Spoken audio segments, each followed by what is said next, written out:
Me presento nuevamente, mi nombre es Sandra Ramírez, soy fonoaudióloga en la Universidad del Rosario. Soy fonoaudióloga hace 16 años, casi 17. En este momento estoy haciendo una maestría en patología de habla y lenguaje, sobre todo en la parte de fonoaudiología, y he trabajado en aprendizaje toda mi vida. Todos los 16 años ha sido en aprendizaje en el ambiente escolar, básicamente. Llevo con el Cambridge unos 3-4 años, estoy en las 3 sedes, desde los más chiquitines, que tenemos año y medio, hasta los chicos grandes de acá, que es de 11. El día de hoy vamos a trabajar los factores que afectan el desempeño escolar del aula en los niños. Vamos a trabajar desde grado preescolar hasta grado quinto, con algunas etapas de desarrollo para que ustedes los vayan observando y podamos identificar aspectos claves dentro de lo que estamos, que podemos ver dentro del aula de clase, que nos daría como una pista para decir si definitivamente este niño se tiene que remitir a fonoaudiología. ¿Todos sabemos qué es fonoaudiología? ¿Tenemos claro qué es fono? ¿Sí? Pero pues no, tú no. Listo. La fonoaudiología es el área o la profesión que trabaja todo lo que tiene que ver con la comunicación y sus desórdenes. ¿Qué es comunicación? Todo lo que ustedes hacen, la lectura, la escritura, la parte verbal, la parte auditiva, la voz, todo es comunicación. Nosotros abordamos todas las áreas, desde la parte auditiva, desde lo que los niños están hablando, la voz de las personas. Cuando ustedes se quedan sin voz mucho tiempo, ya es una patología, van donde el fonoaudiólogo para que les trabaje la impostación vocal. O en la parte de salud ocupacional, en las empresas, ya están trabajando en la parte de audiología, cómo podemos mejorar el ambiente auditivo de las empresas. Por ejemplo, aquí es un área súper importante trabajar la voz, porque ustedes, ese es su medio de comunicación, es su forma de trabajo. El profesor que se queda sin voz es un profesor que no va a poder trabajar, definitivamente. Entonces, el fonoaudiólogo trabaja también en toda esa área. Trabajamos en la parte de deglución de los niños para que coman de la manera como deben comer, en los más chiquitines, en las etapas primarias, en los más bebés, por ejemplo, en personas que han sufrido accidentes cerebrovasculares y han perdido, por ejemplo, la memoria, que no saben qué decir, también la trabaja el fonoaudiólogo. El día de hoy vamos a trabajar 4 conceptos básicos que muchas veces los confundimos y que en la parte educativa las trabajamos mucho los fonoaudiólogos. Vamos a comenzar primero con la definición del lenguaje. ¿Quién me puede colaborar con la definición del lenguaje? ¿Qué entendemos por lenguaje? Es la habilidad que tenemos o la capacidad que tiene toda persona para comunicarse. No solamente las personas ya lo estamos teniendo, ya sabemos que a partir de las investigaciones que han hecho, los animales también se pueden comunicar, no de una manera verbal como lo hacemos nosotros, sino de otras formas, con su comportamiento, con sonidos, pero se comunican. Esa es la habilidad, ese es el lenguaje, la capacidad que tenemos todos para podernos comunicar. Perdón, ¿qué hice? Es el vehículo ideal para comunicarnos y obviamente para poder expresar el pensamiento. En las etapas más pequeñas, en los más pequeñitos, por ejemplo, cuando no están hablando todavía, el juego es una forma de nosotros poder evaluar el pensamiento. A partir de los comportamientos que ellos tienen cuando están jugando, nosotros podemos decir en qué nivel de pensamiento se encuentran.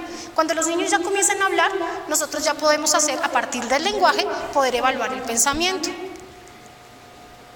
El aprendizaje y el uso del lenguaje están determinados por la intervención de factores biológicos, cognitivos, psicosociales y ambientales. El desarrollo del lenguaje se da a partir de lo que el niño, con lo que el niño ya nace, y se va desarrollando a partir del contexto en el que se va desenvolviendo, en la parte educativa que va trabajando y con los aspectos psicosociales. Su entorno, la familia, el colegio, los amigos, todo eso hace que el niño pueda desarrollar un lenguaje adecuado o no. Tenemos 3 grandes parámetros o aspectos que en fonoaudiología los dividimos. El primero de ellos es la forma. En la forma manejamos lo que es fonología, sintaxis y morfología. ¿A qué se refiere cada uno de estos aspectos? En la fonología trabajamos los fonos, los fonemas, los sonidos del habla. En sintaxis manejamos la estructura con la que el niño se puede comunicar de manera verbal y posteriormente de manera escrita cuando ya está en la etapa escolar. Y la morfología tiene que ver con todos los morfemas, las partes de la palabra que puedan ayudarnos a conformar ya el contenido del lenguaje. Trabajamos el contenido que tiene que ver con el significado de lo que estamos hablando. Todos los conceptos, lo que quiere decir el niño viene dentro de lo que es semántica. Ahí en semántica ustedes pueden incluir antónimos, sinónimos, los homónimos, las analogías, las relaciones entre las palabras, todo eso se incluye dentro de la parte de contenido. Y el último es el uso, la pragmática. Aquí esta parte es muy importante porque muchas veces nos damos cuenta más fácil de la forma, porque es la manera en la que habla el niño, el contenido, que es donde nos da cuenta de lo que está aprendiendo, pero en el uso generalmente no lo miramos, y es la parte básica e importante que tenemos que darnos cuenta en el salón de clase. ¿Por qué? Porque es aquel niño, el uso es la función del lenguaje. ¿Cómo hacemos que esa comunicación sea efectiva y eficaz hacia los demás? Por ejemplo, es un niño, no han tenido en el salón de clase esos chicos que son planos, que su carita no refleja ni felicidad, ni tristeza, ni emoción, que por más que los otros estén brincando y emocionados, el niño no genera nada frente al otro. O que son chicos, por ejemplo, que son muy toscos, que les cuesta poderse comunicar de una manera más cordial con el otro, que por ejemplo son groseros, pero no es porque el niño no pueda, sino porque simplemente no se le da poderse comunicar de manera más amable con el otro. Por ejemplo, que no entiende los chistes, que no entiende el sentido doble a veces de las palabras. Estos chicos tienen que ver mucho con la parte pragmática y generalmente los dejamos pasar. Esos son los que menos se evidencian. Son chicos planos. Una evidencia clara es el niño plano, que no se ríe ni por nada, pero no solamente en el salón, sino con los amiguitos. Ahí es donde uno tiene que ver en la parte social. O son niños que son aislados, que no tienen casi amigos, que discuten mucho con los amiguitos. Eso es una parte clara también, porque son niños que no logran hacer una relación fácil con el otro. ¿Qué es lengua?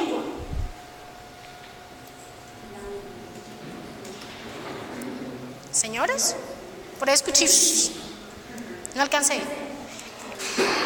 Es el idioma, ¿no?, con el que nos comunicamos, sistema de comunicación propio de un pueblo, una nación o común a varios. Es la forma en la que nosotros nos estamos comunicando. Esta puede ser de manera verbal o de manera asignada. Por ejemplo, en la lengua de signos, la lengua de señas, que también tiene diferentes versiones, ¿no?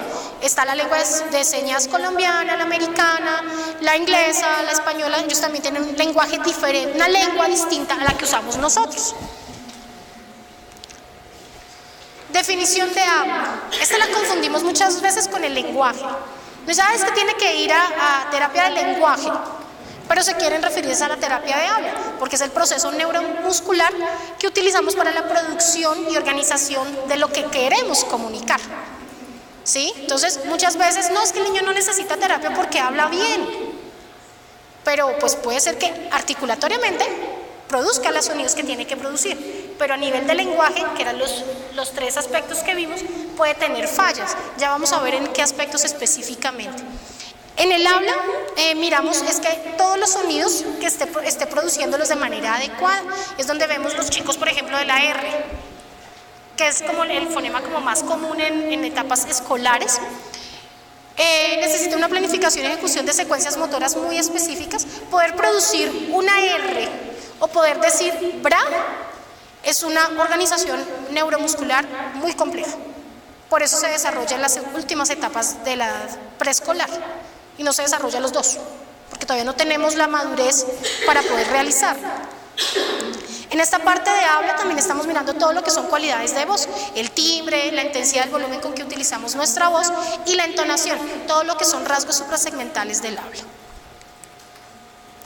Y por último tenemos la definición de pensamiento, que son todos aquellos procesos que permiten hacer asociación, clasificación, análisis, interpretación, relación de los conceptos que nos están brindando en la parte escolar. Nosotros trabajamos mucho pensamiento en los procesos matemáticos. Entonces, cuando un niño tiene problemas en matemáticas, lo mandan donde el fonoaudiólogo, que uno dice, pero pues ¿para qué? Eso no tiene relación alguna. Sí. Definitivamente la base del proceso matemático es el proceso de pensamiento y el área que lo trabaja somos los fonoaudiólogos. Muchas veces los chicos dicen que no tienen problemas es en el momento de la operación, cuando tienen que sumar o multiplicar, sino es en el problema. Es ahí donde nosotros trabajamos. Ahora sí, vamos a empezar a trabajar primero una escala de desarrollo muy básica para los niños más pequeños, que podamos identificarlos fácilmente y no sea solamente en el proceso de articulación. A mí las profes de preescolar me preguntan mucho en qué momento o qué fonemas son los que tengo que saber que tiene mi chiquitín para poderlo remitir a fono o no. Porque si me lo va a remitir una profe que está en grado prejardín, por ejemplo, el niño tiene 3 y medio, es que no dice la R, pues sí, es normal que no diga la R, ¿sí? Esa sí es muy normal, pero pues esa la vamos a adquirir es más tarde. Entonces vamos a mirar en qué etapas es que tenemos que mirar los fonemas y cómo tiene que ser la parte sintáctica para poder saber si tenemos que remitir o no al chiquitín. Entonces, de los 2 a los 3 años, hay unos fonemas específicos de los 2 a los 2 y medio y de los 2 y medio a los 3.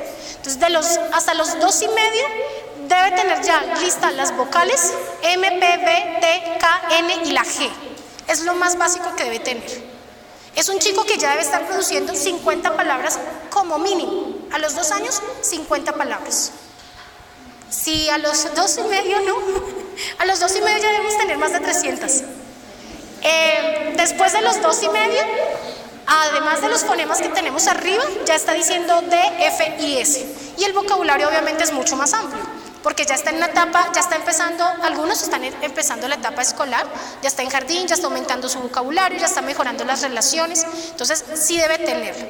Importante que finalizando los 3, ya tengamos por lo menos más de 300 palabras, que ya pueda comunicarse de una manera más efectiva.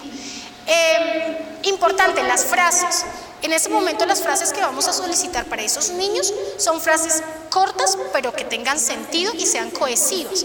Por ejemplo, no es válido que un niño a los casi 3 años me diga, mami, peota. Eso lo espero empezando los 2. Pero casi a los 3, debe ser, mami, quiero pelota, por ejemplo. O dame la pelota. Entonces, para que vayamos mirando en los más pequeñitos. De los 3 a los 4. De los 3 a los 4 ya tenemos que tener fonemas, los fonemas anteriores, incluyendo la Ch, la L, la R, la Ñ y la J. Eso es de los 3 a los 4. O sea, finalizando los 4, tenemos todo ese año para que esos niños adquieran ese fonema. Si a los 4 años, ya si ustedes ven, ya tiene casi todo el repertorio completo. O sea, a los 4 años ya estamos listos para que nos digan la R. Tenemos que tener ya todos estos. Las narraciones tienen que ya ser cohesivas y coherentes. ¿Qué significa? Que el niño le pueda dar cuenta de qué fue lo que hizo hoy. Y no comience a decir, sí, parque, comida, almuerzo, jugo. Eso me lo dice el de 2. El de 3 y medio, 4, tiene que decirme, almorcé, comí sopa, tomé jugo, estuve en el parque con mis amigos. Ese tipo de oraciones ya los debe armar un niño de 3 a 4, finalizando casi los 4. O sea, tenemos todo ese tiempo. Y oraciones de más de 5 elementos, lo que les decía. De 4 a 5, tenemos dos etapas muy importantes, de 4 a 4 y media y de 4 y media a 5. ¿Por qué? Porque de 4 a 4 y medio estamos esperando que los niños ya saquen la R, la de mariposa, la R de ratón y las combinaciones. ¿Sí? Entonces ya debemos estar iniciando en ese proceso. Si a los 4 y medio nuestro amigo o nuestra amiguita no está en esas, es mejor que comencemos a mirar un proceso de terapia de fono, porque solito ya no lo va a hacer. O sea, ya al borde de los 5 ya no las digo, ya solo, definitivamente eso ya no sale. ¿Sí? Porque el desarrollo es perfecto. O sea, tienen toda la capacidad. Si hay niños de 3 años que ya las pueden producir, el de los 5, si ya no lo hizo solito por desarrollo, ya no lo va a hacer. Entonces hay que trabajarlo. Y las oraciones ya está utilizando preposiciones, arriba, abajo, de, en, ese tipo de cosas ya los hace. Y hace oraciones compuestas, les dicen el por qué. Estábamos en el parque porque la profesora nos dio premio. Los chicos de más o menos de grado cuarto, de 4 a 5 años ya lo están diciendo, de transición ya lo están haciendo. De 5 a 6, pues obviamente ya debe tener el repertorio completo, la R debe estar lista. Oraciones muy complejas e instrucciones de 3 y 4 elementos. Si definitivamente las profes de preescolar no observan este tipo de desarrollo, es mejor que remitamos, porque ya solitos no lo van a hacer. Y un niño que hable mal es un niño que va a escribir mal, definitivamente. Y la experiencia me lo ha demostrado.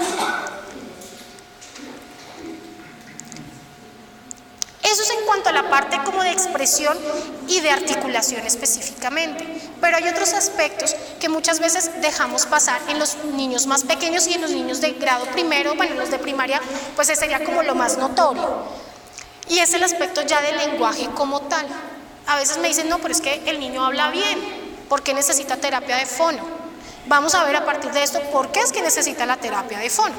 Entonces, el lenguaje, generalmente lo primero que sale es el pobre vocabulario que está presentando el niño. Son niños que hablan muy poco o lo que hablan siempre utilizan las mismas palabras, utilizan una habla vacía, dan vueltas y vueltas dentro de lo que están diciendo, no son capaces de argumentar lo que quieren. Entonces, es el mismo pobre vocabulario que están presentando. No comprenden las instrucciones simples ni las complejas, pues para su edad, de manera verbal ni de manera pues descrita mucho menos. Ustedes les dan la instrucción, por ejemplo, cuando están en el salón y en el salón les dan la instrucción. Tenemos que hacer esto, abran la página, el libro en la página 5, vamos a resolver la pregunta 1 y 2 y la copian en su cuaderno.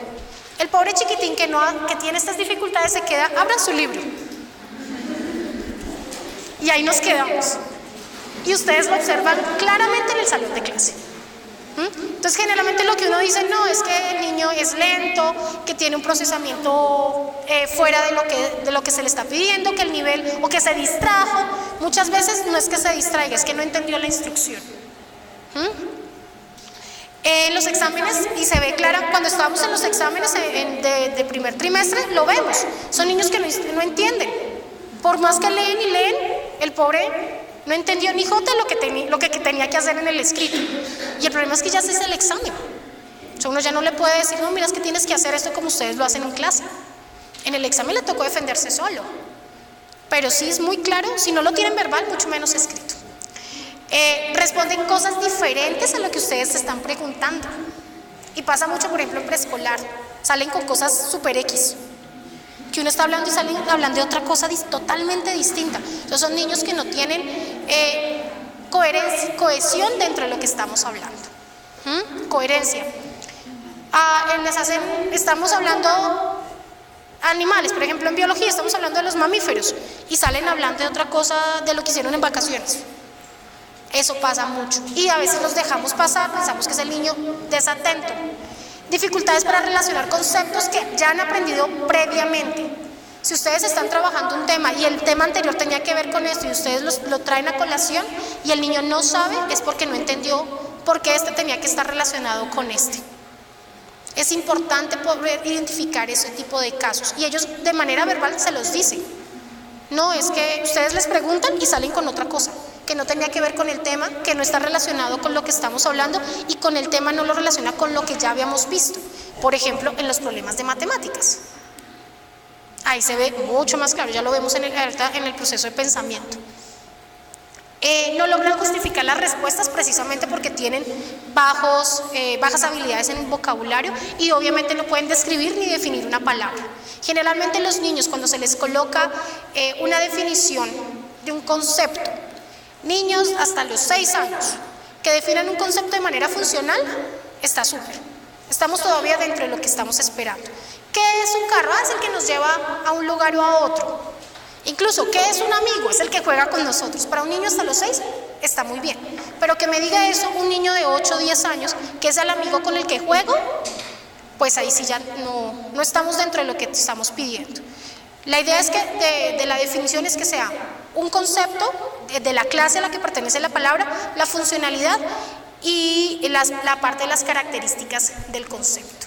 Eso es lo que estamos requiriendo, pero los niños que tienen dificultades a nivel de lenguaje no son capaces de poder definir una palabra de una manera más clara. ¿Preguntas hasta ahí de lenguaje? No. Pensamiento, acá es donde tenemos que ver con los profes de matemáticas. Ellos son los que más claramente nos pueden identificar este tipo de cosas. Son niños que no logran identificar el antes, el después, en series numéricas, semanales y mensuales. Que si ustedes les preguntan si hoy es miércoles, ¿qué día fue hace 2 días? Quedaron ya perdidos, porque la serie semanal no se la saben.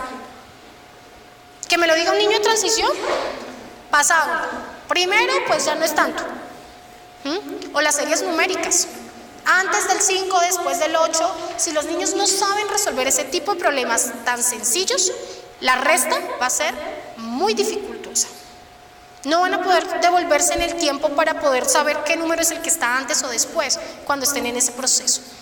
No logran realizar mapas mentales, porque no logran clasificar los conceptos dentro de una misma categoría. Ustedes les pueden poner, por ejemplo, en biología, los tipos de animales. Entonces está el mamífero, las aves, ¿sí? Y si ellos no logran hacer un mapa mental con eso, les puedo asegurar que es un niño que tiene dificultades a nivel de pensamiento y que requiere proceso terapéutico. Como no logra clasificarlos, pues el mapa no aparece. Y son los niños que no logran resolver problemas matemáticos, por más sencillos que estos sean. Entonces, en grado primero, pues estamos esperando de a uno. Creo que no sé si ya están trabajando problemas mixtos. ¿Me corrigen las profes de matemáticas?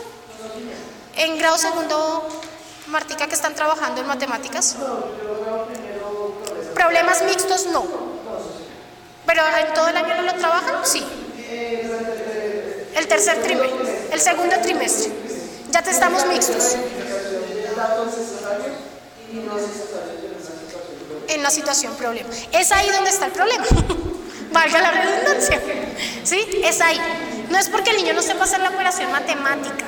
Es porque no sabe qué tiene que hacer en la problemática. No sabe identificar qué es importante y qué no. Y a partir de esas palabras claves que ustedes proporcionan, no saben qué operación realizar. Nosotros en terapia lo que hacemos es identificar palabras claves dentro del problema para poderlo resolver con la operación necesaria. Ya en grados más grandes, tercero, cuarto, en donde ya se complejiza porque estamos trabajando ya incluso en fracciones, pues es más difícil todavía el problema. Porque tienen que resolver ahora sí problemas mixtos de 2 y 3 operaciones que el niño no va a lograr hacer. O realiza otra. Por ejemplo, en problemas de multiplicaciones suman todo, que es lo más común. En escritura es bastante obvias las dificultades, realmente. Entonces, son chicos que en los grados transición y primero, sobre todo en primero, no logran adquirir el código escrito. Son chicos que a pesar de que pasaron a primero, no han podido con la escritura.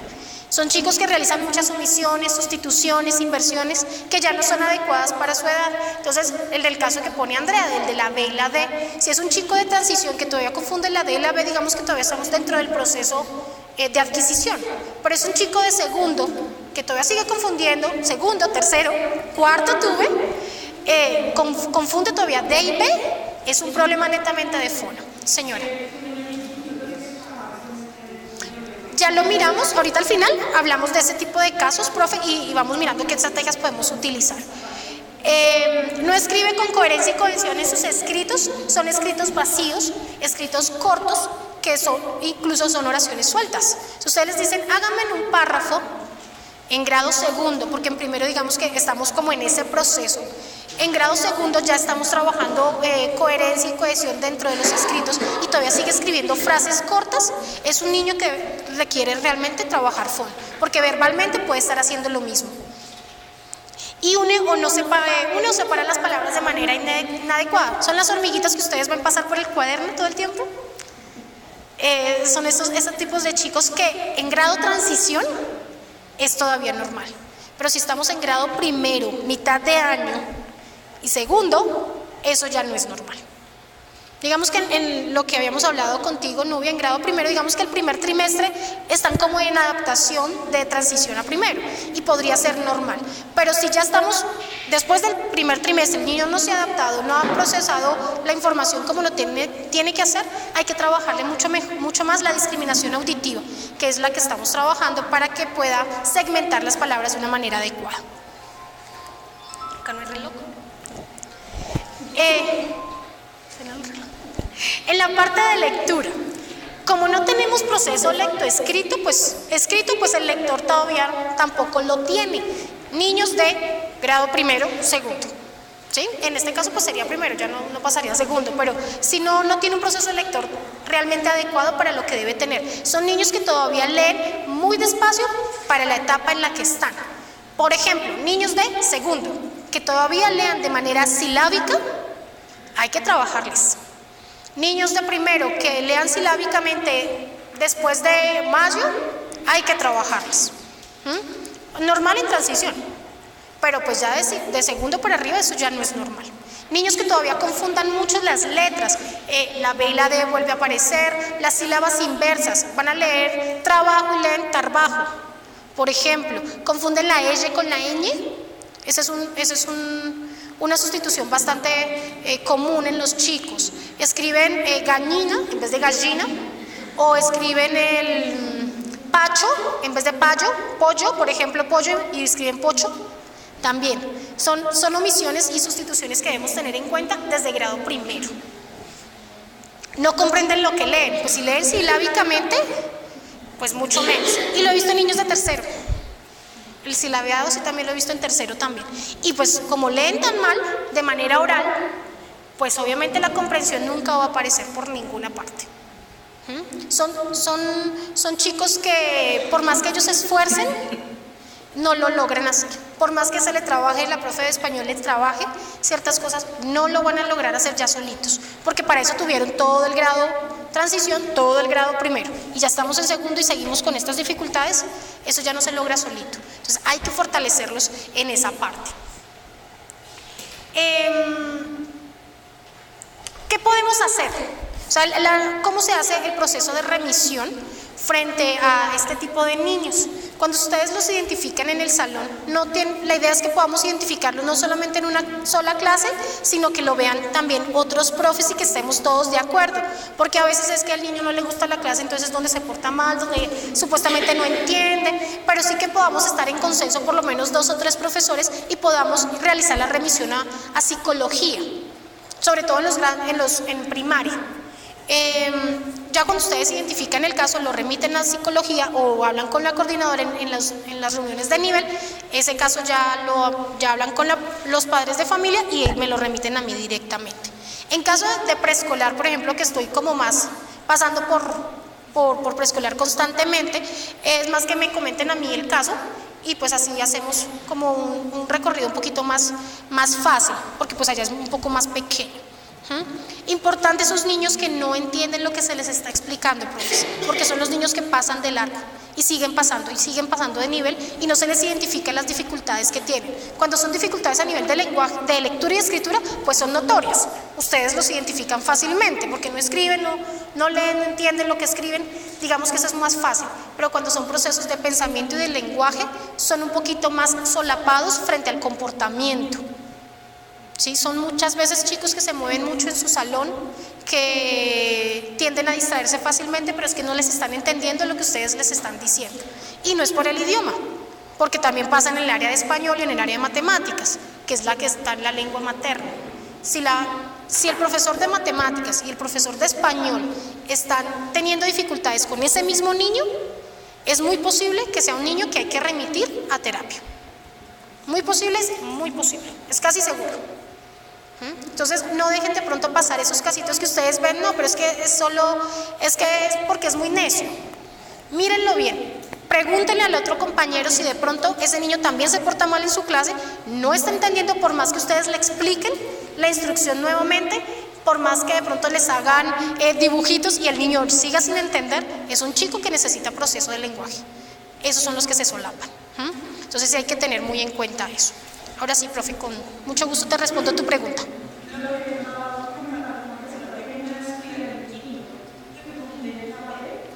¿Con la D?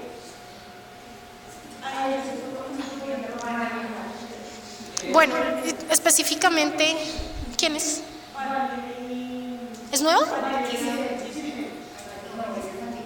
¿En qué curso estaba el año pasado? Ah, ok, ya. Bueno, es que esa niña sí hay que remitirla. O sea, tú no la puedes trabajar en el aula, ¿sí? Porque tú eres profesora de inglés. La profe de español pues debe tener exactamente la misma dificultad, pero pues ustedes ya en el salón de clases ya no pueden hacer nada. Te toca es remitirla desde otra área, que era lo que decía Andrea, de en qué momento ya es solo fono y no solamente es la parte de lateralidad. O sea, a los 9, 10 años que debe tener esta muñeca, 10, 11, pues la lateralidad ya está ubicada, la parte espacio-temporal también. Entonces, es un problema que debemos trabajar desde discriminación auditiva, discriminación visual y desde la parte fonológica. Entonces, sí es necesario que la remitas. Es posible que haya tenido terapia antes. Conmigo en el colegio no lo ha tenido, pero sí es posible que haya tenido. Entonces, sí sería importante que hicieras la remisión directamente en la reunión de nivel para que podamos hacer el proceso. Señora.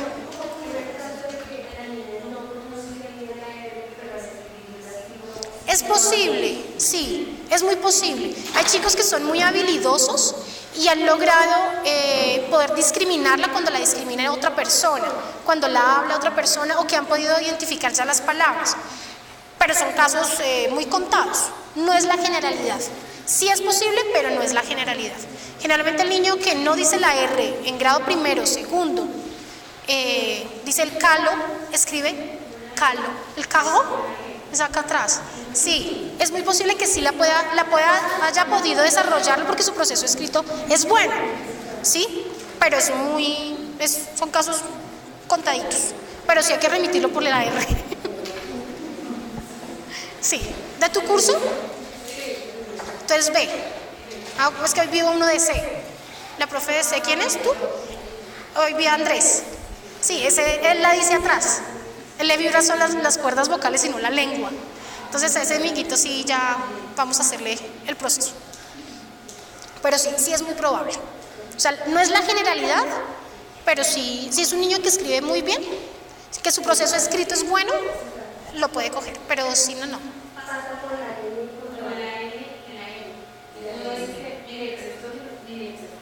Uy, sí, claro, necesita fono. Pero mira que es auditivo. Sí, me cuentas quién es y mañana lo revisamos. ¿Alguna otra pregunta? ¿Algún caso? Señora. Señora. Profes. Tercero. Cuarto. Sí. Sí, pues sí. Tienen la conciencia de que si le pegas, pues al leer las conciencias no significa algo lógico y al se separan más.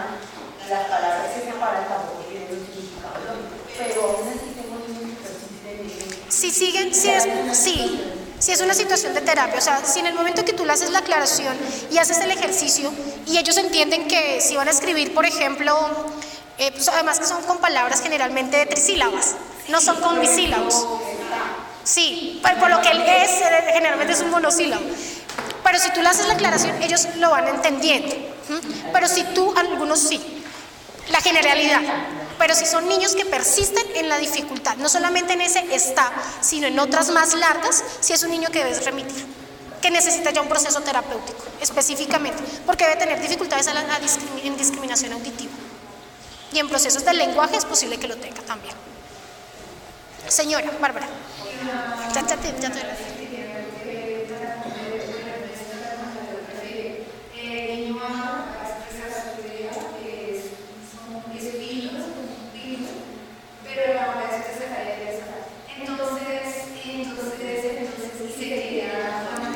Ay, entonces.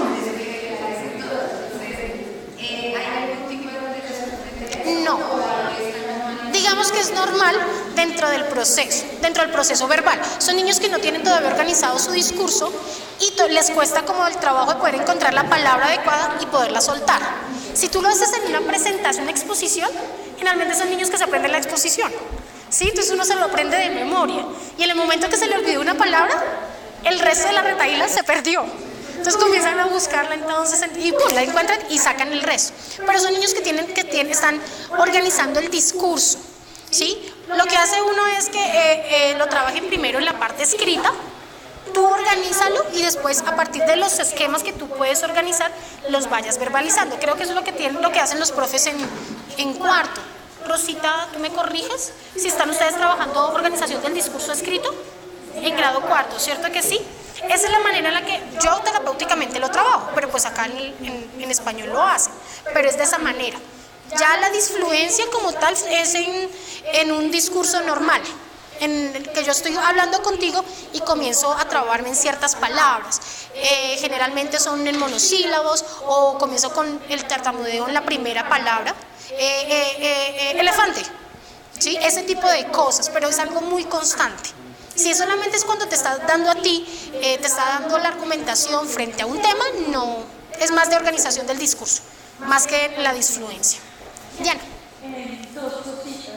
La primera es, no sé qué sugerencias nos tengas para posibles pausas activas para realizar chiquitas, pues, porque a veces uno nota que el grupo se suele disperso. Entonces, no sé qué ejemplos ustedes pueden dar. Por ejemplo, la actividad que hicimos. Pero tal vez digamos otros ejemplos para no ser el mismo siempre. Sí. Entonces, y la segunda es, ya que nos comentaste la variedad de funciones de ustedes, ¿hay algunas sugerencias para los casos de niños que se demoran mucho comiendo en el restaurante, que hay casos extremos? Y ya pues fuera de decir, por favor, aquí sí. Luego cuando un caso de niño te pareciera que podría contar a cada granito de arroz. Se queda pensando, procesando, y yo creo que ya no se puede que coma despacio, sino que se queda literalmente mirando la comida. Porque ya es problema como de alimentación como tal. Digamos que los problemas de deglución podríamos verlos en los más chiquitines por resistencia a las texturas. Por ejemplo, porque no venían acostumbrados, sobre todo los de grado prejardín, los nuevos, y los de grado prejardín y jardín que están empezando en el colegio, no están acostumbrados a comer cierto tipo de alimentos, y acá les toca comerse todo, ¿no? Entonces es difícil, pero niños tan grandes en donde el problema ya es de otro, porque no es que no puedan asimilar el hecho de tener la comida, es porque ya es más como, no sé, si más psicológico podríamos decirlo, Joyce, no sé, porque ya tan grandes nosotros no intervenimos en ese proceso. En los más chiquitos sí, los que se quedan con la comida en el cachete, por ejemplo. Pero pues tan grandes sí. El año pasado sí tuvimos uno de primero, pero pues era más de tendencia a no querer cierto tipo de alimentos, ¿sí? Pero en cuartos ya es de... son los hábitos. No, yo me imagino. No, debe ser algún caso específico. ¿Qué podríamos hacer? Ese tipo de la actividad que hicimos, actividades de escucha, en donde podamos, yo juego con ellos también grandecitos, también se puede hacer, y es jugar con las manos. Entonces, por ejemplo, vamos a hacer, ustedes hacen lo que yo diga, más no lo que yo haga. Es de escucha, ¿no? Entonces, manos en las manos, manos en las manos, manos en los cachetes, manos en la cabeza, manos en los hombros, manos en los pies. Entonces, por ejemplo, estoy haciendo una cosa diferente a lo que estoy diciendo, y ellos generalmente tienen que estar prestando atención a lo verbal y no a lo visual. Esa es una actividad que pues como que les llama la atención y lo pueden realizar, y son cosas de 2-5 minuticos y ya. Pues a mí me gustan mucho los juegos verbales, por obvias razones, ¿no? Entonces, por ejemplo, jugar de clasificación, cosas de clasificación. Entonces yo comienzo con una palabra, por ejemplo, maleta, y el otro tiene que decirme una palabra que esté relacionada con el concepto, con la categoría gramatical con la que yo estoy haciendo, la categoría semántica. Entonces, maleta, lonchera, color, lápiz. Maleta. Entonces ellos tienen que identificar a cuál categoría semántica estoy haciendo, prestar atención, estar concentrados y poderlo mencionar. Podrían ser como actividades así, que a ver si tú me cuentas, a ver si te funciona. No sé si tengan alguna otra pregunta, profes. ¿No? ¿Es claro? Igual, cualquier cosa que necesiten con algún chico en especial, con mucho gusto yo estoy los días miércoles y jueves. Generalmente pues mi oficina es la del primer piso, me pueden ubicar en mi oficina, si no yo estoy dando vuelticas por todo el colegio, como por variar. Importante, si ustedes tienen dudas, de verdad, pregunten, no importa. Tal vez yo les diga, no, mira, definitivamente es algo normal en el chiquitín, pero como puede ser que no. A veces una pregunta nos puede identificar muchas cosas que no teníamos pensado, y sí nos puede ayudar en el proceso escolar del niño, porque son niños que se vuelven, no digamos problema, pero sí un foco de mayor atención, y que muchas veces no identificamos para que se vayan y puedan arreglar lo que de pronto están teniendo dificultad. Entonces sí es importante que lo manejemos. Espero que hayan sido temas, puntos claves en su proceso de observación dentro del área, dentro de la clase y dentro del área que manejan, y podamos tener buenos procesos con los niños. Muchísimas gracias, espero que tengan todos una muy buena tarde.